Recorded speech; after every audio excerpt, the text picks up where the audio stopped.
big green on her report card is perhaps the FDI across sectors that has been opened up, the ease of doing business that her ministry is promoting, and more importantly, the money that will begin to trickle in. But the big red on her report card is India's consistently falling exports. The government doesn't seem to have a strategy, and if it has one, it certainly isn't working. How does the Commerce and Industry Minister assess her 2 years in office? We've got none other than Nirmala Sitharaman to answer all of those questions. Thank you very much for speaking to us, ma'am. I will first begin with the tough part of your job, because many people don't realize when they talk about the global economic turmoil and the slow recovery across the globe, you perhaps have actually the toughest challenge at hand, because you are the one who has to push up exports in an environment like this. Let me first begin by talking to you about, you've got many greens on your report card, you know, opening up FDI, pushing Make in India, pushing ease of doing business. But let me first talk to you about the tough part of your job.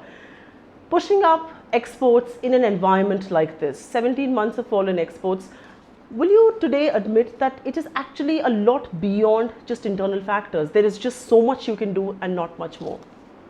Absolutely. And I will not have an hesitation admitting it, because I would want to be sure, I want the viewers to be sure that our exporters are doing their very best, which is what they were doing all the while. And in some sectors, they've made global standards, not only reaching volumes and making the right value for money for that, but they've set standards like a pharmaceutical, or textiles, or automotive sector, the gems and jewelry. They're all wonderful, excellent sectors which have made impact on the global market. But therefore, the point that has to be highlighted here is their level of competitiveness or the quality of the products that they produce have not in any way deteriorated. Their standards are absolutely as before. But if the global demand situation and the global currency fluctuations are such that today they are not in a happy position, it is entirely on factors which are beyond us. The headwinds are very strong. There's no denying that. And therefore, I think we have to be realistic in understanding the situation. Yes, the figures show that 17 consecutive months this has fallen, negative growth, all that is, yes, admitted. But it has nothing to do with the competitiveness of our exporters. I want to ask you a question. Some of your critics say that, especially the Congress party, they say they were able to push exports in a globally frozen environment, especially after the global economic crisis. So my question is, do you concede you could have done a lot more? And my other question is, do you believe a lot of your mind space, a lot of your political and your policy capital has been occupied by doing things internally, whether it is ease of doing business, whether it's Make in India, whether it's opening up FDI and attracting that capital? You haven't been able to give enough mind space to exports. Is that a fair assessment? Well, if the narrative alone determines what goes in the understanding, or what makes up for the understanding of the situation, well, the mind space is being given, but after a point you will look at how to boost your production, how to keep yourself floating, keep your nose above water, as it were. So all this definitely occupies our mind. But the point is, in order to help this situation which has evolved over the years, not just last month, not just last 17 months, we have tapped new markets too. So on the one hand, when I'm talking about, probably you're not giving enough mind space for this, I will also say no, we have been giving newer areas priorities for improving exports. Like for instance, we've signed PTA with Chile. That's right, yes. And then we are looking at not just expanding. Chasing the traditional market. That's right. We are looking at expanding into Peru. We are looking at the Eurasian European Union, EU. So there are areas where we have already gotten into, looking at potentials which exist there, taking teams which can go and do business there, have all been given time. So whilst I admit that the narrative probably is going to look at what is reducing the impact of our exporters, newer markets, time given for developing them, exposure built on them, are all definitely issues on which we've spent a lot of time. And that's a fair assessment of the situation, because I think you have to look internally when you push things outwards. But the Trans-Pacific Partnership is in the works, and many people believe that this could be a setback to Indian exports if not enough steps are taken. As the Commerce and Industry Minister, it's only fair that I ask you, how are we looking to hedge our bets right now on something like this? See, on the TPP, we took our time to understand its potential impact. But once we understood what it entails, and simultaneously as we were doing this understanding analysis, we have also made provisions to get over issues of countries of rules of origin issues which may come up. But the impact of TPP will be felt when all the countries ratify it, those countries which are signatories to it, and the TPP will also be addressing a lot of trade plus issues. That's right. It will be addressing a lot of issues related to harmonization of standards. It will also be looking at many things which, for instance, are treated as the golden standard in the US and everybody else has to do the catching up. That's right. So it is not purely trade where you're saying, oh, you're not invited to the TPP, what's going to happen to our trade? Let's understand that it is trade plus. And in order to get over the problem that might arise out of any loss in trade, we are making up by having ties with countries. Like for instance, the CLV program that the cabinet has considered, where we are creating a project related fund to start with about 500 crores, where a special purpose vehicle will be established, which will go to these countries, particularly Vietnam, to take as an example, That's right, yes. where you will have a special purpose vehicle set up, which will obtain all the necessary permission and just wait for Indian industries to go set shop there, True. so that they can start producing, capture the market which will be going off otherwise because of the TPP. So we are also laterally thinking. You're looking at the trade plus opportunity that perhaps arises from there. One of your former secretaries, Amitabh Kant, for once has said that we should, India must seal the free trade agreement with Europe even if it is a compromise. Are you willing to do that? Yeah, what is the nature of compromise? That's where the discussion is. He's not off the mark when he says to what extent are you willing to compromise? What is the compromise? I'll just give you two back of the envelope kind of a calculation, where the textile sector would want me to get into the European market at any cost. We are losing market, please get into European Union. Yes. And free trade agreements are never for one sector alone. Exactly. I love to help the textile sector, but at the same time, a big red flag is held by the automotive parts and automotive sector themselves. Yes. No, you will not open up to the European Union. So as a ministry which looks after the interests of all the sectors, do I go in for a compromise where I care nothing for the automotive sector but only open up for the sake of textile? It must be a very tough road to walk. So the spirit with which the Niti Aayog has given this comment, I very well appreciate. But the balancing act is for us to do. And you are the elected representatives and you represent the political class, so to say. But it must be a tough rope to walk on to balance one industry versus the other. The other bits, ma'am, which confuses a lot of people is that India's trade relations with the US are sending out mixed signals. At a bilateral level, there's a lot of talk that's happening. At a bilateral level, there's a lot of bonhomie, it seems. But at the multilateral level, look at the WTO. We are sending out very adversarial signals, so to say. Would you put on record how are relations with the US right now? Because you're the one engaging with them. It's amiable. There's a lot of engagement. There's a lot of engagement on various different issues. It can be on a tough and on an issue on which we stand on principle, the totalization, where you may hear voices which sound adversarial. That's right, yes. But on issues of technical cooperation, on many sectors where they are coming in, non-corrosion technology, which is being very much appreciated in India, we are seeking their help. There's a lot of help coming in for helping with technology sharing. So it can be adversarial when you're talking of issues which really are hard on you, and in that it's not to the point of oh, this way or that way. We are finding we can find a middle ground.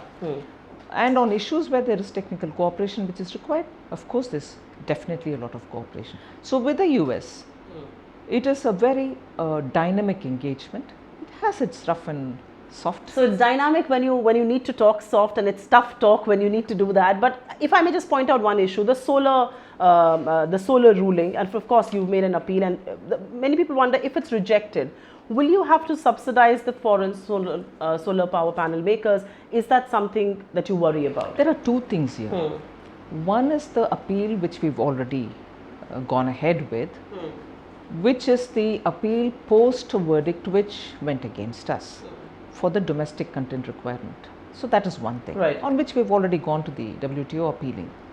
There is a second case where we are taking the US to the WTO court, and that relates to nearly 16 states in the United States, all of which have some or the other program which are comparable with our domestic content issue, on which we've been found fault with.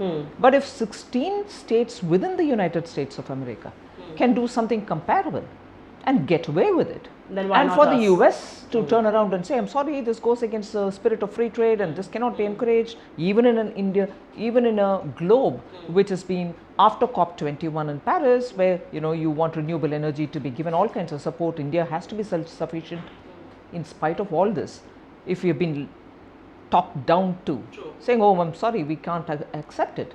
You're not willing to take. You're not we willing just to. want to highlight the fact that if that prevails in your own country, shouldn't we be going to the WTO? And that's exactly where we have gone. Taking the US on those 16 states issues where something similar You're not is willing to happening. take the double speak line down. That's the sense one That's gets. it, absolutely. Fair point. But why not the US, ma'am? The other big issue, and I know the industry has a lot of mind space on this, and I know there's a lot of pressure on you as well because they keep making these presentations, is the visa issue. Is there a resolution in sight all along? Because there's a two-pronged problem. One is, of course, the cost of visa, and one is the number of visas. Do you believe we can settle with a higher cost but with higher number of visas, or is the situation going to be vice versa? Because this, of course, is gathering a lot of mind space. It is not so black and white. It is not just the cost of the visa or the number of visas that they allow you. See, there is also an attempt to say, let it be looked at as different pillars. Will you restrict the number for this category? Will you restrict that number for the other category? And so on. Either you look at it that way, or we have a total number which can be happily in some proportion divided between these pillars. Yes. So the question is, what is that number? Why should we agree to a number? Because in some sectors we have number which can far exceed, let us say, that total number That's which they right. would want Yes. to give. In some other sectors we may not need any. So is the restriction going to be either way hurting our interests, or is it going to help us to promote other sectors where until now we've not had an opportunity? So it has to be a very, very calibrated approach in looking at what is the number going to mean to us. But the cost is not just cost in the fee. Why is that increase? Is there a justification? Do you have to have this cost increase for A, B, C reason which has a bearing on us? Or is it because you want to raise revenues in the US for funding? Do you let us smell say a the health? protectionist stance there though? Protectionist, and also, I don't want to use a harsh word, but Please go ahead. It is to generate income It's for a revenue cost which is maximization. nothing to do with us.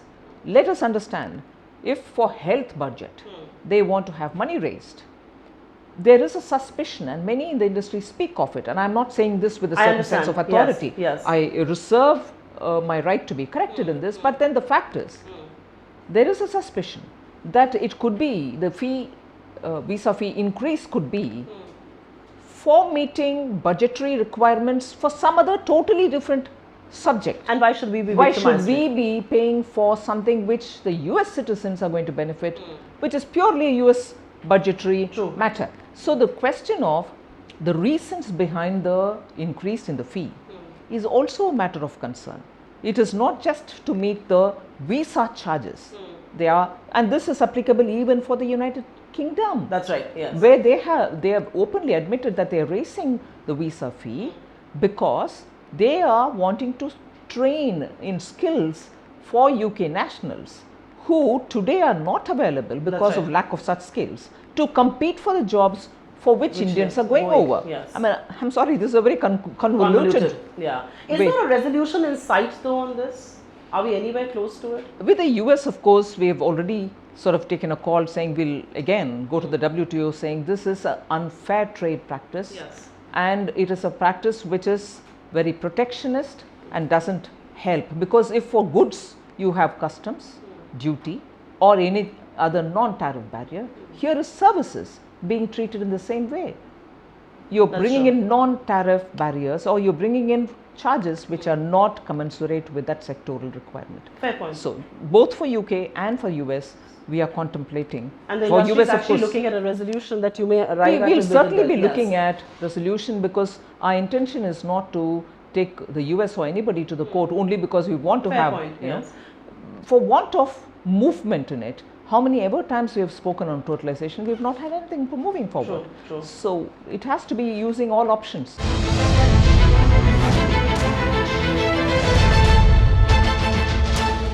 I must ask you a question though, and many people believe the answer to sustained good manufacturing has to be private investment, and private investment hasn't really taken off.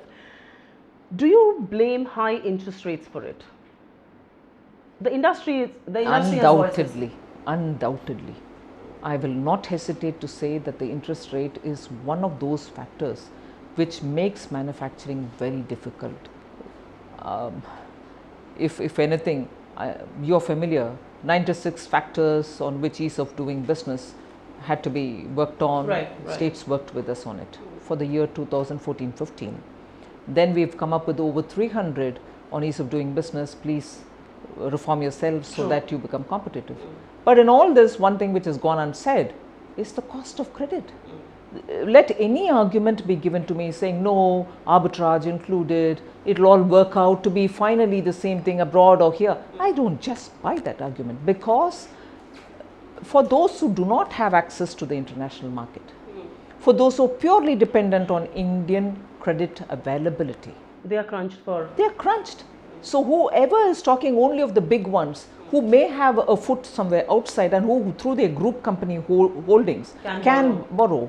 What happens to the small and medium? What happens to those sectors which are labor intensive, who do not have the halo around them to mobilize resources from abroad? Purely Indian credit, if you were to look at, I'm sorry, it is very expensive, not helpful for Make in India. I must ask you this question because I know you had a very strong opinion on this, and it was in public domain, so it's only fair that I ask you. The one-eyed, because we're talking about inflation rates and that's the domain of the RBI, the one-eyed comment of Governor Rajan didn't go down well with you. You thought he should have chosen his words far more appropriately. We've also seen another statement in the public domain of Subramanian Swamy, who says that inflation has been reined in all right, but interest rates have been unduly high, and he's asked for the immediate termination of his tenure. Are you someone who kind of agrees with that view? No, I'm not even going that far. I'm not even commenting on that's a prerogative of the Prime Minister, the Finance Ministry to see what they want to do about it. But let's be clear. The one-eyed comment on which I came up with a response is in response to a press person asking me a question during a press conference in my party office. But the fact remains that inflation, you rightly pointed out, is under control. The fiscal management of this government cannot be better. You've had a finance minister who has taken every possible risk only to make sure that he shall not transgress the self-laid limit on FRBM. And I'm glad now they've appointed a committee to look at why should there be a number and not a range. Yes. And that is a very welcome. And this is a practice that many other countries That's follow. right. Yes. So these are things on which the finance ministry will have to be given its credit. I want to move focus to FDI, ma'am, and I think that's a big green on your report card. You've opened up many sectors. You're trying to woo industry to participate, dollar to trickle in. If I may ask you, 92% of FDI currently permitted in India is via the automatic route, but with the government's push to improve ease of doing business, there is still room to allow many more sectors through the automatic route. I know it's work in progress, but as a stakeholder, people would want to know how far have we reached in automatic route, and why do we still have this whole FIPB clearance, so to say? Are we protectionist in that sense? I think the security concerns are one thing, because in India, security is not just your borders. Security is not just your, from the point of view of an unwanted element coming into India and setting up business, from the point of view of national security alone. True. But we are also conscious there are some sectors where we are really not ready to open up as yet fully. So FIPB, however, an institution which you might want to review is still relevant only for that reason. That does play a role. It plays a role of looking at the applicants, the applications, the substance and the trail of ownership behind each of these applications, just to make sure that you're not really getting led into some kind of an investment which might not be desirable. So to that extent, FIPB is important. But I would think the less number of cases which it deals with, the better it is. But I must ask you a question here. Our panel recently recommended Apple to be exempted from the 30% local sourcing norm, citing, of course, cutting edge technology. Is that something that finds favor with you? And can that end at Apple alone? Because Xiaomi will want that, and a lot of other players, a lot of other high-end manufacturers would. Are you open to something like this? Yes, we are open to it. And will you be extending this to more players? Let's see how it goes. And what has led to this change of heart? Well, I don't think earlier there was a position so strongly taken on high-end technology related products, for which if Indian market is ready to buy, we were ready to have the foreign exchange go out, because they would go to Dubai or Singapore to buy it and not buy it in India. So it is only that, and I don't think there was a position earlier which is so firm as to make this one a change of heart. We have gone into it on the merits of the issue only now. Fair point indeed. I want to just quickly take a couple of questions on dumping, because I must get some political questions out of you. You are a political animal. The issue of dumping is from different countries has been hurting India's interest and those of manufacturers. I know it's high on your radar right now, but is there a worked out, thought through process on this? Because I know there are some probes on cold rolled steel. I know there are some probes on countervailing duty. But are these something that you're willing to spend your political capital, your policy capital on? There is absolutely no doubt that if there is a case established that dumping indeed is happening, we'll not hesitate to take any adequate step to protect the Indian industry. And this is said with a very clear understanding that it is not for protectionist measures, but dumping is not free trade. That's right.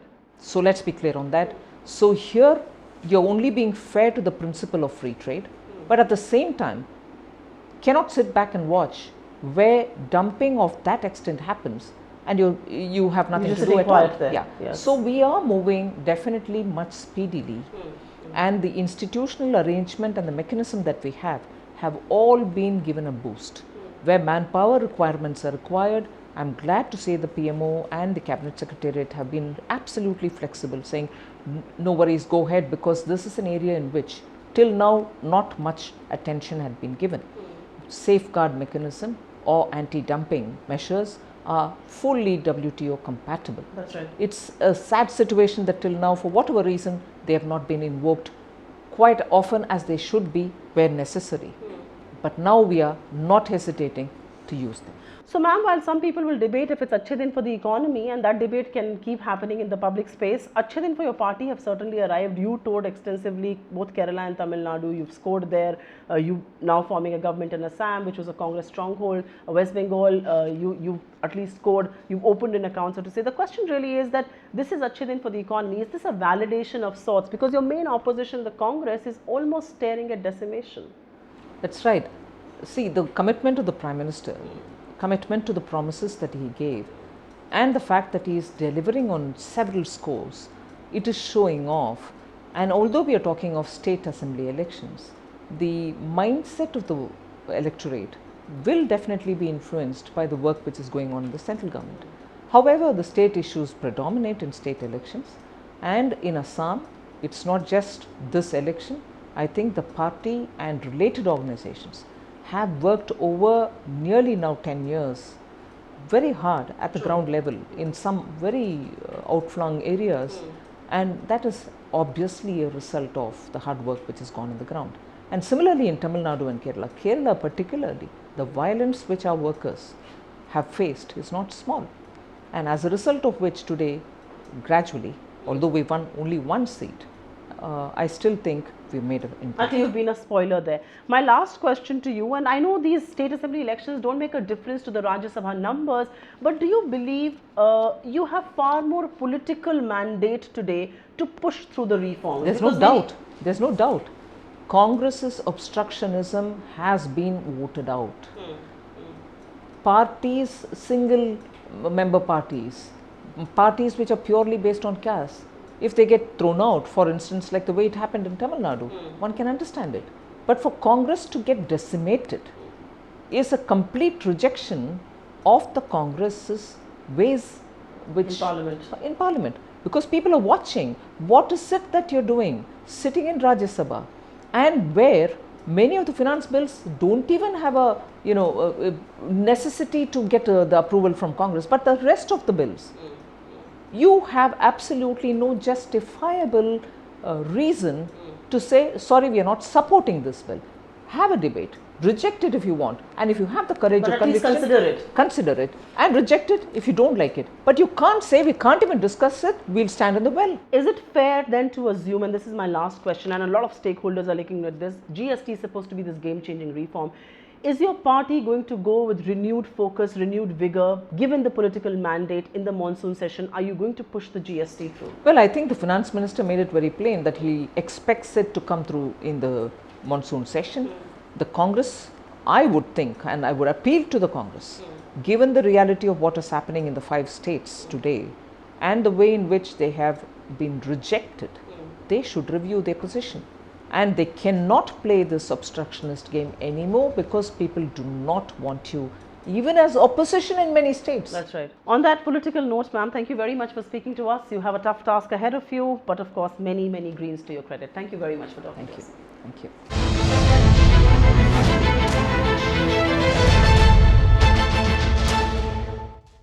Find us on Facebook at facebook.com/etnow, and don't forget to click the like button. You can also follow us on Twitter at etnowlive. To stay updated with all our programming, hit the subscribe button on our YouTube channel by logging on to youtube.com/user/etnow.